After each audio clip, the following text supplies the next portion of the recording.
अध्यक्ष जी के जीवन को लेकर, उनके ऊपर हमले को लेकर और तमाम समाजवादी साथी, चाहे आरडी सुमन जी हो या और भी साथी हो, ये उत्तर प्रदेश की सरकार सुनियोजित तरीके से कर रही है। ये मेरा खुला आरोप है और आरोपी नहीं, यही सच्चाई है। अखिलेश यादव ने यही सुनियोजित वाले में तो उन्होंने बताया कि एक पूरी कॉन्फ्रेंस बताया कि जिन्होंने निर्दलीय चुनाव लड़ा था वो भी शामिल थे, फिर पूरा एक प्रोटेस्ट। नहीं, स्वाभाविक है, राष्ट्रीय अध्यक्ष जी के पास सारे राष्ट्रीय अध्यक्ष जी के पास फैक्ट हैं बहुत सारे, और जिस तरह की तलवारें लहराई गई पूरा देश ही नहीं दुनिया ने देख लिया, और एक भी तलवार लहराने वाले के ऊपर कोई कार्रवाई नहीं।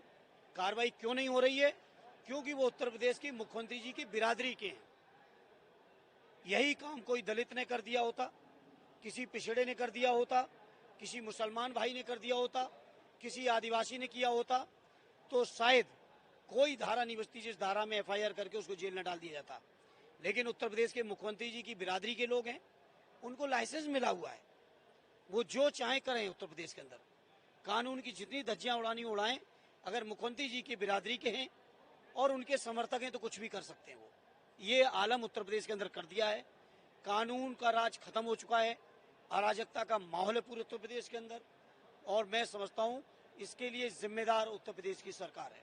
सर, वक्त संशोधन अभी है कि ये बिल्कुल सही कानून है। जगदम्बिका पाल कह रहे हैं कि अगर इसमें कुछ भी असंवैधानिक होगा तो मैं इस्तीफा दे दूंगा। बीजेपी आज प्रदेशव्यापी आज से 20 दिन का कार्यक्रम चला रही है जिसमें बताएगी कि वक्फ कानून 2025 कितना महत्वपूर्ण और कितना बेहतर है। देखिए, जगदम्बिका पाल जी चूंकि स्वयं कई पार्टियां बदल चुके हैं, यही मुसलमान भाइयों के मुद्दे पे जब वो कांग्रेस के नेता थे तब वो क्या कहते थे, जब वो लोकतांत्रिक कांग्रेस के नेता थे तब वो क्या कहते थे, आज जब वो भारतीय जनता पार्टी में तब क्या कह रहे हैं। इसलिए उनकी किसी भी बात का, कही हुई बात का कोई भी वजन नहीं है, क्योंकि वो खुद ही कई दल बदल चुके हैं। अगर आप लोग सर्च करेंगे, थोड़ी देर टाइम खर्च करेंगे, तो आप पाएंगे पहले क्या भाषण देते थे, वो आज क्या दे रहे हैं। उनकी बात की कोई वैल्यू नहीं है। जहां तक वक्फ बिल का सवाल है, वक्फ बिल निश्चित तौर पर देश के मुसलमान भाइयों की जमीनों पर सरकार का टूल इस्तेमाल करके भारतीय जनता पार्टी के लोग कब्जा करना चाहते हैं। यही इसका कारण है। ये रेलवे के कर्मचारियों के कार्यक्रम में हम और आप खड़े हैं। आप पूछिए कितनी रेलवे की जमीनें बेची गई हैं, रक्षा की जमीनें कितनी बेची गई हैं, और अब बीजेपी की लोगों की नजर वक्फ की जमीनों पर है। मैं समझता हूं कभी आपने सुना था किसी हिंदू धार्मिक संस्था के ट्रस्ट में कोई मुसलमान गया हो, किसी क्रिश्चियन के मामले में कोई हिंदू गया, कोई मुसलमान गया हो, किसी क्रिश्चियन के मामले में कोई गया हो। मुसलमान भाइयों की जमीनें कब्जा करने की नीयत से ये संशोधन लाए गए हैं। इसमें जानबूझ के सरकारी अधिकारियों की दखलंदाजी, दूसरे धर्म के लोगों की दखलंदाजी बढ़ाई गई।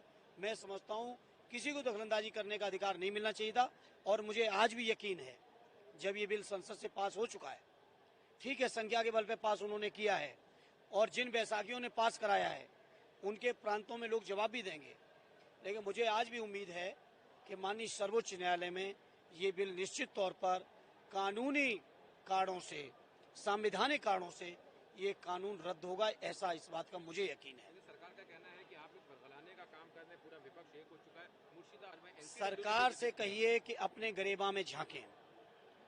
सरकार किस कदर झूठी है।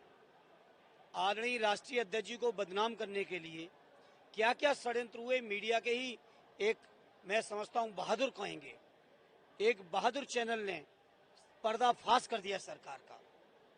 इसके बाद तो सरकार को मैं नहीं समझता कोई नैतिक बल बचा है, बल्कि चुल्लू पर पानी ढूंढना चाहिए सरकार को। लेकिन मुर्शिदाबाद में जो हो रहा है उसके बाद एनसीडब्ल्यू ने विजिट किया, वहाँ के राज्यपाल ने विजिट किया। बताया जा रहा है कि ममता बनर्जी की सरकार की तरफ से ये पूरी तरह से प्रयोजित है। बांग्लादेश के लोग, इंटरनेशनल जो संगठन के लोग, जो संस्थाओं के लोग, चाहे वो राज्यपाल की संस्था हो, चाहे वो नेशनल ह्यूमन राइट कमीशन की संस्था हो, चाहे महिला आयोग हो, मैं उन सारी संस्थाओं से विनम्र निवेदनों के साथ पूछना चाहता हूं कि आखिर मणिपुर में कोई क्यों नहीं गया।